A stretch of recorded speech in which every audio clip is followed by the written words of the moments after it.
Hello শিক্ষার্থী বন্ধুরা, আসসালামু আলাইকুম। কেমন আছো তোমরা? আশা করি তোমরা অনেক অনেক ভালো আছো। আমি তাজিম স্যার একাডেমির পক্ষ থেকে তোমাদের সবাইকে স্বাগত জানাচ্ছি। প্রিয় শিক্ষার্থী বন্ধুরা, দেশে করোনা ভাইরাসের প্রাদুর্ভাব চলছে। করোনা ভাইরাস একটা গ্রাস করে ফেলেছে সমস্ত বিশ্বকে, এমনকি বাংলাদেশকেও, যার জন্য তোমাদের স্কুল বন্ধ আছে। তোমরা আমাদের কাছ থেকে বিচ্ছিন্ন হয়ে আসো। তোমাদের জন্য আমরা কিছু করতে পারছি না, তারপরেও চেষ্টা করছি তোমাদের জন্য কিছু করার। বন্ধুরা, আজকে যে ক্লাসটি আমি তোমাদের জন্য তৈরি করব তা হলো অষ্টম, নবম এবং দশম শ্রেণীর শিক্ষার্থীদের জন্য। বিষয়টা হলো ন্যারেশন।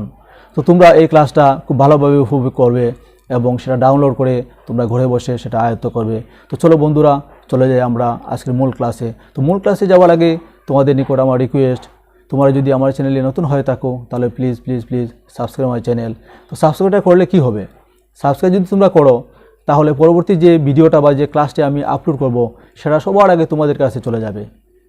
তার জন্য তোমাদেরকে বলছি তোমরা সাবস্ক্রাইব করে রাখবে, আর পাশে থাকা যে বেল আইকনটা আছে সেটা তোমরা ওকে করে রাখবে। তাহলে সেটা যখন আমি কোনো ভিডিও আপলোড করব তখন তোমাদের কাছে চলে যাবে এবং বেল আইকনটা বাজিয়ে তোমাদেরকে জানিয়ে দিবে যে নতুন ভিডিও আসছে। তো চলো বন্ধুরা, চলে যাই আজকের মূল ক্লাসে। বিসমিল্লাহির রহমানির রহিম। দয়াময় পরম দয়ালু আল্লাহর নামে। Hello, my dear students. Welcome to computer screen.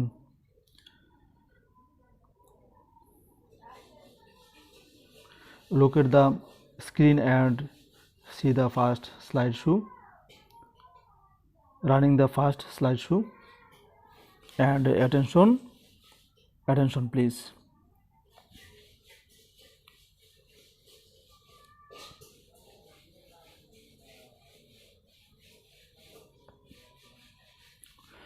Welcome to dear students and welcome to English class. How are you everybody? I hope you are very well. I am also fine by God's grace. See next. Verify the foreknowledge. পূর্বজ্ঞান যাচাই। আমরা দুই একটা প্রশ্নের মাধ্যমে আজকে পূর্বজ্ঞান যাচাই করব।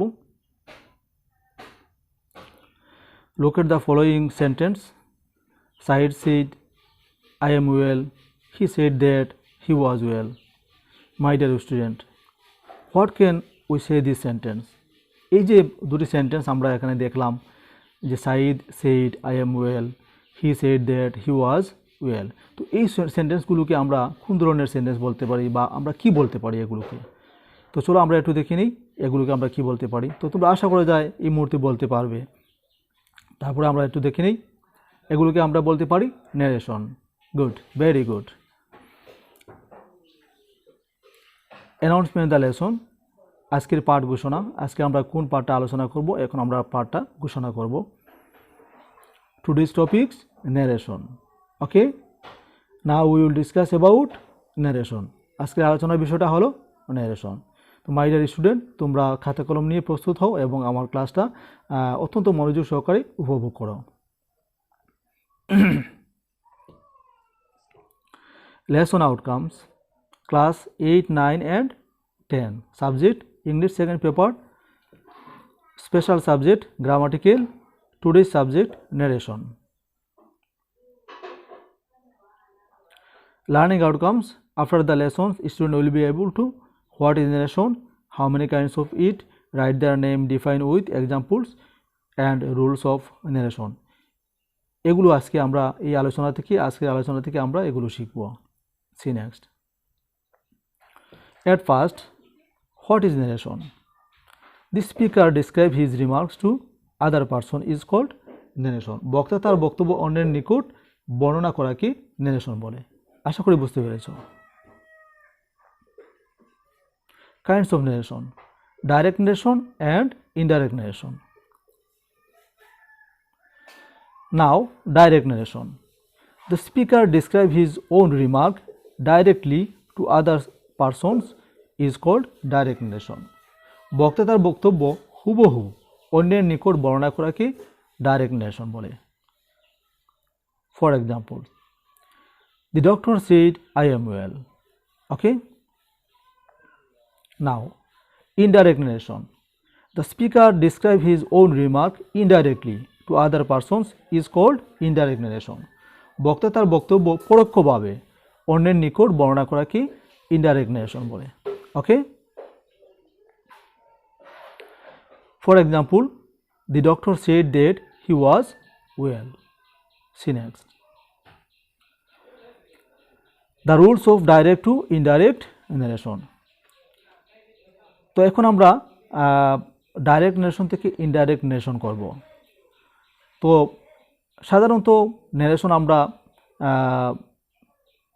সেন্টেন্সের 5টা সেন্টেন্সের মাধ্যমে হয়ে থাকে, যেমন assertive sentence, interrogative sentence, imperative sentence, operative sentence and exclamatory sentence. এই 5টা সেন্টেন্সের ন্যারেশন হয়ে থাকে। তো প্রথমে আমরা অ্যাসার্টিভ সেন্টেন্সের রুল দেখব। রুল নং 1, if the reporting verb is in the present tense or future tense, the tense in the reported speech is not changed. ওকে, তো আমি একটু বুঝিয়ে দিচ্ছি তোমাদের বাংলাতে যে রিপোর্টিং ভার্ব কোনটা, যে সেন্টেন্সের যে প্রথম যে অংশের যে ভার্বটা আছে সাবজেক্টের পরে, এটা হলো রিপোর্টিং ভার্ব। আর পরের যে অংশটা আছে ইনভার্টেড কমার ভিতরে, সেই অংশটুকুকে বলা হয় রিপোর্টেড স্পিচ। তো এখানে বলা হয়েছে রিপোর্টিং ভার্বটা যদি হয় প্রেজেন্ট টেন্স অথবা ফিউচার টেন্স, তাহলে রিপোর্টেড স্পিচের কোনো পরিবর্তন হবে না। আশা করি বুঝতে পেরেছ। See next. Nabil says I am fine. এখানে দেখো এই যে সেন্টেন্সটা আছে নাবিল সেইজ, এই যে ভার্বটা আছে সেইজ, এটা কিন্তু প্রেজেন্ট টেন্স। সেই জন্য আমরা যখন ইনডাইরেক্ট করব তখন সেটার আর পরিবর্তন হবে না, অর্থাৎ ইনভার্টেড কমার যে অংশটুকু সেটার আর পরিবর্তন হবে না। Nabil says I am fine, Nabil says that he is fine. Okay, এখানে দেখো কোনো পরিবর্তন হয়নি। Nabil says that he is fine, যেভাবে আছে সেভাবেই, শুধু পার্সনের পরিবর্তনটা হয়েছে। নাবিলের জায়গায় এখানে হি আমরা ব্যবহৃত করেছি। Okay, see next. Rule 2, if the reporting verb is in the past tense, the verb in the reported speech is changed into the corresponding past tense. তো এখানে বলা হয়েছে যে রিপোর্টিং ভার্বটা যদি হয় পাস্ট টেন্স এবং রিপোর্টেড স্পিচটাও যদি হয় পাস্ট টেন্স, রিপোর্টিং ভার্বটা যদি হয় পাস্ট টেন্স, তাহলে রিপোর্টেড স্পিচটাও হবে পাস্ট টেন্স। আশা করি বুঝতে পেরেছ। For example, Nadim said I am fine. এখানে দেখো নাদিম সেইডটা হলো পাস্ট টেন্স, নাদিমের পরে যে ভার্বটা আছে ভার্বটা হলো পাস্ট টেন্স, তাহলে আমাদের রিপোর্টেড স্পিচটাও হবে পাস্ট টেন্স। তো Nadim said that he was fine, সেখানে দেখো পাস্ট টেন্স হয়েছে হি ওয়াজ ফাইন। এটা ছিল আই এম ফাইন, এটা ফার্স্ট টেন্স হয়েছে হি ওয়াজ ফাইন। ওকে,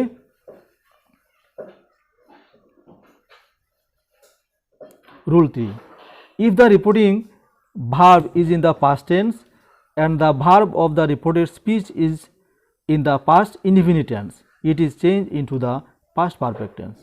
আশা করি বুঝতে পেরেছ যে এখানে বলা হয়েছে যে রিপোর্টিং ভার্বটা যদি হয় পাস্ট টেন্স এবং রিপোর্টেড স্পিচটা যদি হয় পাস্ট ইনডিফিনিট টেন্স, তাহলে এই রিপোর্টেড স্পিচটা পরিবর্তিত হয়ে হবে পাস্ট পারফেক্ট টেন্স। আশা করি বুঝতে পেরেছ। আমি আবার বুঝিয়ে দিচ্ছি যে রিপোর্টিং ভার্বটা যদি হয় পাস্ট টেন্স এবং রিপোর্টেড স্পিচটাও যদি হয় পাস্ট ইনডিফিনিট টেন্স, তাহলে এই পাস্ট ইনডিফিনিট টেন্সটা পরিবর্তিত হয়ে হবে পাস্ট পারফেক্ট টেন্স। তো আমরা এক্সাম্পল দেখলে বুঝতে পারবো।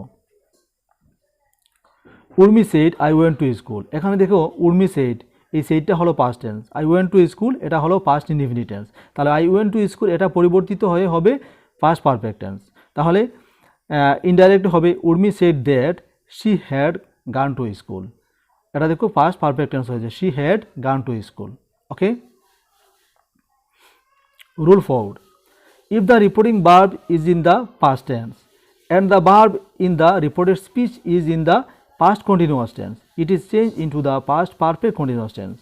তো এখানে বলা হয়েছে যে রিপোর্টিং ভার্বটা যদি হয় পাস্ট টেন্স এবং রিপোর্টেড স্পিচটা যদি হয় পাস্ট কন্টিনিউয়াস টেন্স, তাহলে রিপোর্টেড স্পিচটা পরিবর্তিত হয়ে হবে পাস্ট পারফেক্ট কন্টিনিউয়াস টেন্স। আশা করি বুঝতে পেরেছ। For example, direct narration she said I was reading a book. she said সেটা কিন্তু সেইটা হলো past tense, I was reading a book। এই সেন্টেন্সটা হলো past continuous tense, তাহলে এই সেন্টেন্সটা পরিবর্তিত হয়ে হবে past perfect continuous tense। তাহলে ইনডাইরেক্ট হবে she said that she had been reading a book। তো এটা past perfect continuous tense হয়ে গেছে। ওকে, see next. Rule 5. If the direct speech describes a universal truth, construct fact, habitual fact, geographical fact, the verb in the reported speech remains unchanged। তো এখানে বলা হয়েছে যে সেন্টেন্সটা যদি হয় চিরন্তন সত্য অথবা অভ্যাসবশত যদি হয়, অভ্যাসগত হয়, এবং জিওগ্রাফিক্যাল ফ্যাক্ট, ভৌগোলিক ব্যাপার যদি হয়, তাহলে সেন্টেন্সটার কোনো পরিবর্তন হবে না, ডাইরেক্ট নেরেশনে কোনো পরিবর্তন হবে না। ফর এক্সাম্পল, আমরা এক্সাম্পল দেখলে বুঝতে পারবো। ডাইরেক্টে দেখো আছে the teacher said the earth moves round the sun. এই যে the earth moves round the sun, এটা কিন্তু চিরন্তন সত্য, এটা প্রতিদিনই the earth moves round the sun, এটা সারা জীবনই সত্য হয়ে থাকবে। The earth moves round the sun, পৃথিবী সূর্যের চারিদিকে ঘুরে। এটা কি আমরা বলতে পারবো যে পৃথিবী সূর্যের চারিদিকে ঘুরে না? এটা আমরা কখনো পরিবর্তন করতে পারবো না, এটা সারা জীবনই অবিকল থাকবে এবং এটা কোনো চেঞ্জ হবে না। সেই জন্য আমরা যখন ইনডাইরেক্ট করব তখন দেখো এটার পরিবর্তন হবে না। দি teacher said that the earth moves round the sun, এটা ঠিকই রয়েছে, কোনো পরিবর্তন হয়নি। আশা করি বুঝতে পেরেছো। তো এই ধরনের যেগুলো আছে অভ্যাস এবং জিওগ্রাফিক্যাল, এগুলোরও কোনো পরিবর্তন হবে না। ওকে, সি নেক্সট। তো অ্যাসার্টিভ সেন্টেন্স হয়ে গেল আমাদের, এবার ইন্টারোগেটিভ সেন্টেন্স। তো ইন্টারোগেটিভ সেন্টেন্সের রুলসটা দেখো। Structure of direct speech. Number A, reporting verb is change into ask or inquire of. Reporting ভার্বটা পরিবর্তিত হয়ে হবে আস্ক অথবা inquire of. Number B, if or whether is used as a linking word. তো মাঝখানে আমরা লিঙ্কিং ওয়ার্ড হিসেবে দেব if অথবা হুয়েদার, মাঝখানে আমাদের লিঙ্কিং ওয়ার্ড হিসেবে থাকবে ইফ অথবা whether. Number C, the auxiliary verb in the reported speech is use after the subject. তো অক্সিলারি ভার্বটা রিপোর্টেড স্পিচের সাবজেক্টের পরে বসবে। If the sentence begins with who, which, how, when, where, why etc. যদি সেন্টেন্সটা শুরু হয় হু দিয়ে, হুইচ দিয়ে, হাউ দিয়ে, হুয়েন দিয়ে, হোয়ার দিয়ে, হোয়াই দিয়ে, these are not change and if or whether is not use, এবং এগুলির কোনো পরিবর্তন হবে না এবং মাঝখানে ইফ অথবা ওয়েদারও বসবে না। আমার কথাটাই বুঝতে পেরেছো আশা করি। আমি আবার বলে দিচ্ছি এই রুলগুলো। যে নাম্বার এ দেখো, reporting verb is change into ask or inquire of. Reporting ভার্বটা পরিবর্তিত হয়ে হবে আস্ক অথবা inquire of. If or whether, if or whether is used as a linking word. If অথবা ওয়েদার বসবে মাঝখানে একটা লিঙ্কিং ওয়ার্ড হিসেবে। Number C, the auxiliary verb in the reported speech is used after the subject. তো reported স্পিচের reported ভার্বটা হবে, the auxiliary ভার্বটা হবে রিপোর্টেড স্পিচের সাবজেক্টের পরে। If the sentence beginning with who, which, how, when, where, why etc. যদি সেন্টেন্সটা শুরু হয়, অর্থাৎ রিপোর্টেড স্পিচটা যদি শুরু হয় who, which, how, when, where, why etc দিয়ে, তাহলে এগুলো কোনো পরিবর্তন হবে না এবং মাঝখানে ইফ অথবা ওয়েদারও বসবে না। আশা করি তোমরা বুঝতে পেরেছ। For example, she said to me are you ill। এটা কিন্তু interrogative sentence. she said to me are you ill, তাহলে ডাইরেক্টটা কি হবে? she asked me if I was ill। she asked me if I was ill। she asked me, দেখো এখানে এই যে reporting ভার্বটা পরিবর্তিত হয়ে হয়েছে asked, তারপরে মাঝখানে দেখো ইনফিনিটিভ ইফ ব্যবহৃত হয়েছে। আমরা ইনফিনিট না, এটাকে আমরা কনজাংশন হিসেবে বলতে পারি যে মাঝখানে দুটি সেন্টেন্সের মাঝখানে জয়েন করেছে ইফ, এবং তারপরে বাকিটুকু অংশ বসেছে যেভাবে আছে, অর্থাৎ প্রেজেন্ট টেন্স ছিল সেটা হয়েছে পাস্ট টেন্স। আর ইউ উইল এটা ছিল প্রেজেন্ট টেন্স, এখানে আই ওয়াজ ইল হয়েছে, এটা হয়েছে পাস্ট টেন্স। আর লিঙ্কিং ওয়ার্ড হিসেবে মাঝখানে ইফ ব্যবহৃত হয়েছে। আশা করি বুঝতে পেরেছ। এবার এসো ইম্পেরাটিভ সেন্টেন্স। তো ইম্পেরাটিভ সেন্টেন্স তো আমরা আশা করি বুঝতে পেরেছি যে আদেশ, উপদেশ, নিষেধ এগুলো হলো ইম্পেরাটিভ সেন্টেন্স। তো তার স্ট্রাকচারটা আমরা দেখি, structure of indirect speech. Number A, reporting verb is change into tell, command or order, request, beg, ask, forbid according to the sense of the speech। তো রিপোর্টের স্পিচের অর্থ অনুসারে রিপোর্টিং ভার্বটা পরিবর্তিত হয়ে হবে tell, command, order, request, beg, ask, forbid ইত্যাদি। তারপরে reporting verb and reported speech আর joint by infinitive two.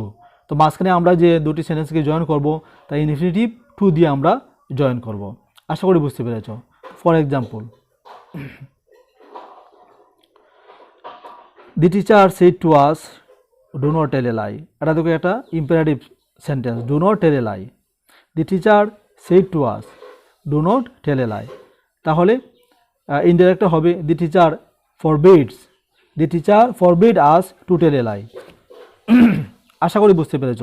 Do not tell a lie এটা নিষেধ করা হয়েছে, আর এখানে দেখো ফরবিড ব্যবহৃত হয়েছে এর অর্থ অনুসারে। ফরবিডটা হলো নিষেধ করা, দি টিচার ফরবিড আস, টুটা হলো ইনফিনিটিভ টু, তারপরে বাকি অংশটুকু ডু নটটা বাদ গিয়ে আমাদের টেল এ লাই ব্যবহৃত হয়েছে।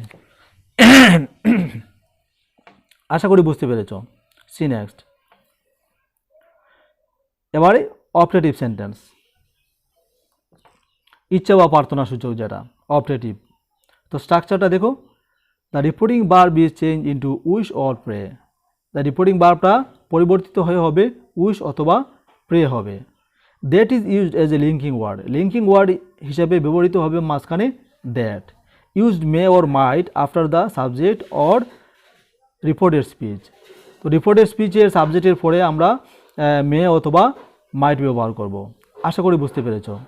For example, mister Khan said may Allah save me. Mister Khan said may Allah save me. তো মিস্টার খান প্রেড, এখানে দেখো তিনি প্রার্থনা করছেন, প্রার্থনাতে বলছেন মে আল্লাহ সেভ মি। তাহলে এখানে এই যে রিপোর্টেড স্পিচের অর্থ অনুসারে আমরা এখানে প্রেড দেব। Mister Khan prayed that Allah might save him. Okay, see next. and exclamatory sentence structure, the reporting verb is changed into cry out, exclaim with joy, exclaim with sorrow, etc. according to the sense। তো reported স্পিচের অর্থ অনুসারে reporting ভার্বটা পরিবর্তিত হয়ে হবে cry out, exclaim with joy, exclaim with sorrow etc. এগুলি ব্যবহৃত হবে রিপোর্টিং ভার্বের পরিবর্তে। তারপরে if, how, what is in the reported speech. যদি হাউ অথবা হোয়াট রিপোর্টেড স্পিচে থাকে, it is change into great, very, very much. তাহলে এটা পরিবর্তিত হয়ে হবে গ্রেট, ভেরি অথবা ভেরি মাচ। আশা করি বুঝতে পেরেছ। Number C, that is used as a linking word, এবং মাঝখানে দুটি সেন্টেন্সকে যুক্ত করবে linking word that. Okay, for example, he said alas I am undone. এটা কিন্তু এটা এক্সক্লেমেটরি সেন্টেন্স। তাহলে এটা এখানে দুঃখ প্রকাশ করা হয়েছে। তাহলে দুঃখ প্রকাশ করলে এক্সক্লাইম উইথ সরো দেবো আমরা। তাহলে he exclaim with sorrow that he was undone. Okay, see next. My dear students, তো আমাদের আজকের আলোচনাটা প্রায় শেষ। এখন আমরা গ্রুপ ওয়ার্ক করব। তো তোমরা তো আমার পাশে নাই, সেই জন্য তোমাদের দ্বারা আর গ্রুপ ওয়ার্ক করতে পারছি না। তো তোমরা গ্রুপ ওয়ার্কটা একটু দেখো কী কী আছে এখানে, এগুলো তোমরা একটু প্র্যাকটিস করো আমার সাথে। প্রথমটা দেখো, number 1, the men says I shall do it. এটা কি হতে পারে? The men says that he will do it. এটা হলো যে প্রেজেন্ট টেন্স যদি হয়, সাবজেক্টের পরে যদিও ভার্বটা যদি প্রেজেন্ট টেন্স হয় অথবা ফিউচার টেন্স হয়, তাহলে সেটার কোনো পরিবর্তন হবে না। তাহলে আই শ্যাল ডু ইট, তাহলে এটা কোনো পরিবর্তন হবে না। এখানে ভার্বটা প্রেজেন্ট টেন্স, সেই জন্য এটা পরিবর্তন হবে না। The men says that he will do it, এরকম হবে। Number 2, the man said to Shaila what is your name. এটা কোন ধরনের সেন্টেন্স? এটা হলো ইন্টারোগেটিভ সেন্টেন্স। তাহলে ইন্টারোগেটিভ এর রুলটা তোমাদের নিশ্চয়ই জানা আছে, তাহলে কীরকম হবে এটা তো বুঝতে পারছো। তো দি ম্যান আস্কড হবে, the man asked Shaila, the man asked Shaila what her name was, the man asked Shaila what her name was. Okay. Number 3, he said to me do it now. এটা কোন ধরনের সেন্টেন্স? এটা হলো ইম্পারেটিভ সেন্টেন্স। তাই imperative সেন্টেন্সের রুলটা তো তোমরা নিশ্চয়ই জানো, আমরা আলোচনা করেছি। He told me to do it then, যদি নাও থাকে নাও এর পরিবর্তে তোমরা দেন দেবে। Okay. Number 4, he said to me may you be happy, he said to me may you be happy. এটা কোন ধরনের সেন্টেন্স? সেটা হলো অপারেটিভ সেন্টেন্স। তাহলে অপারেটিভ সেন্টেন্সের রুলটা তোমরা নিশ্চয়ই জানো। He wished me I might be happy, okay. Number 5, he said hurrah we have won the game. এটা কোন ধরনের সেন্টেন্স? এটা তো অনায়াসে বলতে পারবে যে এক্সক্লেমেটরি সেন্টেন্স, সেখানে আনন্দ বোঝানো হয়েছে। তাহলে he exclaim with joy that they had won the game. Okay. তো আমি আশা করি তোমরা পারবে এগুলো। নেক্সট, এখানে আনসার শিট দেওয়া আছে, তোমরা এগুলো তোমরা নিজেরা করবে প্রথমে, তারপর আনসার শিটটা মিলিয়ে নেবে। ওকে। তারপরে আসে দেখো ইভালুয়েশন, যে 2-1টি প্রশ্নের মাধ্যমে তোমাদেরকে আমি মূল্যায়ন করব, দেখি তোমরা পারো কিনা। The man says I shall do it, সেটা আমরা একটু আগে করে এসেছি। He said to me do it now, সেটাও আমরা করে এসেছি। তো সেটা তোমরা আশা করা যায় পারবে, আমি আশা করি তোমরা পারবে। তো তোমরা নিজেরা সেটা ট্রাই করবে। নেক্সট, হোমওয়ার্কটা তোমরা বাসায় প্র্যাকটিস করবে, সেটা তোমাদের জন্য থাকলো। তো আমি একটু পড়ে দিই। He said I am reading a book, সেটা দেখবে তোমরা কীরকম হয়। He said to me do you know me, এটা কিন্তু interrogative sentence. The man said to me please help me. Father said to his son may God bless you. He said what a fool I am. তো এটা তোমরা তোমাদের জন্য homework থাকলো, তোমরা বাসায় একটু প্র্যাকটিস করবে, তারপরে তোমরা এটা মিলিয়ে নিবে তোমাদের হয়েছে কিনা তোমরা একটু দেখবে। তো তোমরা একটু বেশি বেশি করে বাসায় চর্চা করবে, তাহলে তোমাদের এই ন্যারেশনে কোনো সমস্যা থাকবে না। তো thanks to all and goodbye my dear students. তো আমাদের আজকের ক্লাসটা শেষ হয়ে গেল। তো কেমন লাগলো তোমাদের কাছে আমার এই ক্লাসটা? যদি তোমাদের কাছে আমার এই ক্লাসটা ভালো লেগে থাকে, তো তোমরা কী করবে, লাইক দিবে, তারপরে শেয়ার করবে, তো অন্যান্যরা পেয়ে যাবে। তারপরে তোমরা কমেন্টস করবে। তো কমেন্টসটা তোমরা কীভাবে করবে, তোমরা আমার এই ভিডিওটার একদম নিচে চলে যাবে, তোমরা নিচে চলে গিয়ে পাবে সেখানে পাবলিক কমেন্টস। তো সেখানে গিয়ে তোমরা কমেন্টস করবে। তোমরা ভালো লাগলে ভালো লিখবে, গুড লিখবে, ব্যাড লিখবে, যেটাই তোমাদের যদি ভালো লেগে থাকে তোমরা ভালো লিখে তোমরা কমেন্টস করবে। ততক্ষণে তোমরা ভালো থাকো, সুন্দর থাকো, সুস্থ থাকো, এই প্রত্যাশা রেখে আজকের মতো এখানে সমাপ্তি। আল্লাহ হাফিজ।